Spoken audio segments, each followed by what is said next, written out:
तैयार है, खाना खा लेना। बच्चे ने भी वही जवाब दिया, नहीं खाऊंगा। क्यों नहीं खाएगा? 12 साल का बच्चा कह रहा रोजे से। हाय हाय हाय। कहा बेटा रमजान का महीना तो है नहीं। कहा मैंने होश संभाल के देखा, मेरी माँ दिनों के रोजे रखती थी, मेरी माँ ने मुझे रोजे रखने सिखा दिया है, मैं भी अब रोजे रखता हूँ। कहा बेटा इतना मेहनत करते हो, रोजे से कमजोरी नहीं आती? कहा किसने कहा? रोजा ईमान की ताकत का नाम है। रोजा जिस्म की ताकत से नहीं, ईमान की ताकत से रखा जाता है। अल्लाह और बोला खड़े रहना यही, बीवी को बताओ, नहीं तो फिर कहेगी लाइफ नहीं। बोला नहीं आएगा। क्यों नहीं आएगा? रोजा है। बोली रोजा है, मुझे तो बुलाना है, एक बार तो देखना है। बीवी बोली एक काम करना, शाम की दावत कर दे, इफ्तार करके चला जाएगा। सुभान अल्लाह सुभान अल्लाह। भूल के कह रहा शाम में तो पार्टी है का होगी, पार्टी शादी खत्म कर, सब पार्टी है का। इस पार्टी को देख, सब पार्टी शादियों को खत्म कर, अब इस पार्टी को देख। अब पार्टी दुनियादारों की नहीं, अब दीनदार की पार्टी हो गई। अल्लाह अल्लाह अल्लाह अल्लाह। अब दुनियादारों की नहीं, अब दीनदार की पार्टी करना है। अल्लाह ने कैसा दिल बदल दिया।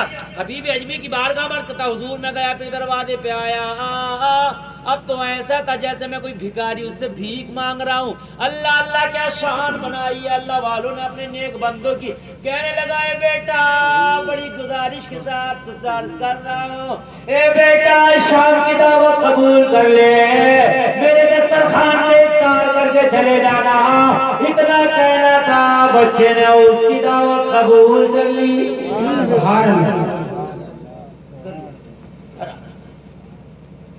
ये अपने मेहमान रूम में चला गया, इबादत करने लगा। मियाँ बीवी दोनों मिलकर शाम तक इफ्तारियां ही तैयार करते, भूल गए सबकी दावत। इफ्तारियां तैयार करते रहे, इफ्तारी तैयार करते करते शाम हो गई। शाम आई, दस्तरखान पे खाना सज गया, खाना लगा दिया। लड़का दस्तरखान पे बैठा, मगरिब का वक्त हुआ, अज़ान हुई। लड़के ने बिस्मिल्लाह पढ़ के रोजे का इफ्तार किया, खाना खाया, नमाज मगरिब पढ़ी।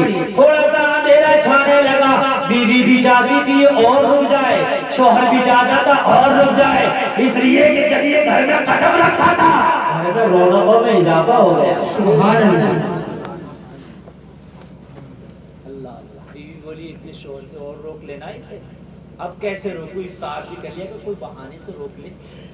शोहर बोला तेरा घर बहुत दूर है, तेरी उम्र का में बेटा, रात हो गई, रास्ते में कोई खतरा लायक हो सकता है, रुक जा, सुबह फजर पढ़ के चले जाना। लड़के के पास समझ में आ गई, और बीवी भी यही चाहती थी कि पूरी रात मेरे घर रहेगा ना तो रब की रहमत झमाझम बरसती है। जहाँ नेक होता है ना वहाँ रब की रहमत बरसती है, जहाँ गुनाहगार होता है ना वहाँ रब की लानत बरसती है। 1 घंटा 10 मिनट तकरीर हो गई, पता भी नहीं चला किधर हो गई। पूरी खत्म कर दें और कर दें। सुभान अल्लाह सुभान अल्लाह, आपको सलामत रखे। आए हाय अल्लाह आपको सलामत। जिस घर में बेनमाजियों रहमत के फरिश्ते नहीं आते।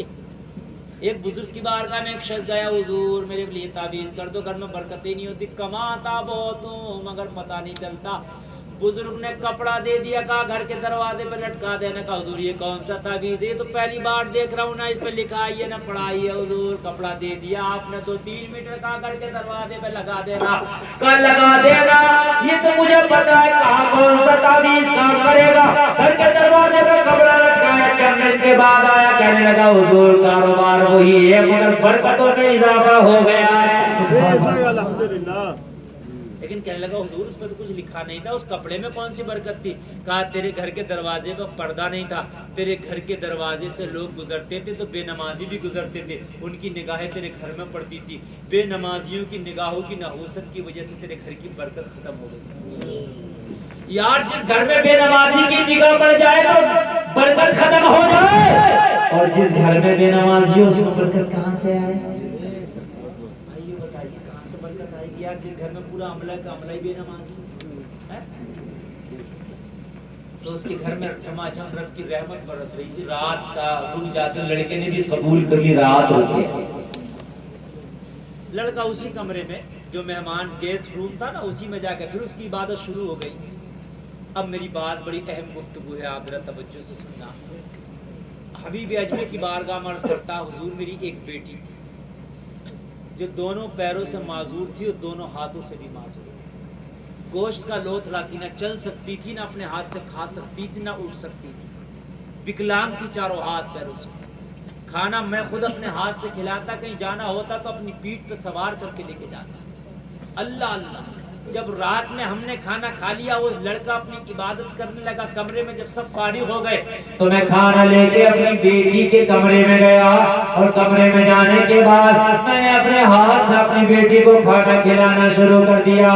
मेरी बेटी खाना खाती जा रही थी और कहती जा रही थी, बाप आज खाना बड़ा लेट लेके आए हो, बड़ी देर से लेके आए हो। मैं कह रहा था मेरी बेटी आज क्या बताऊं, आज हमारे घर में जो मेहमान आया है बड़ा लाजवाब है।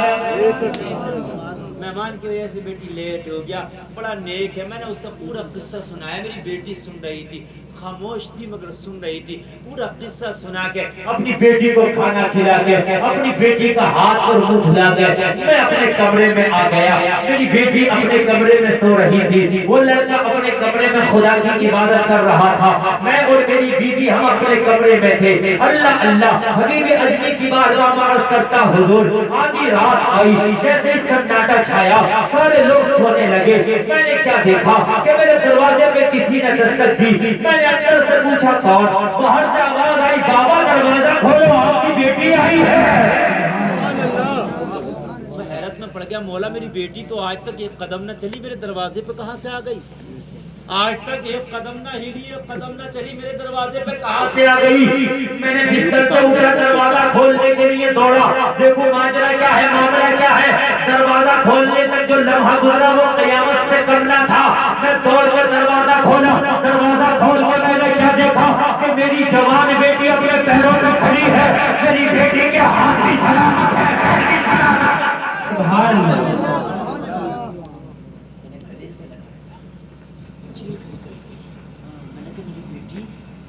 बता तेरे पैर कैसे अच्छे हो गए?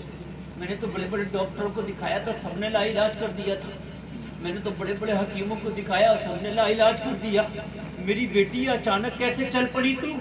मेरी बेटी अचानक तेरे हाथ अच्छे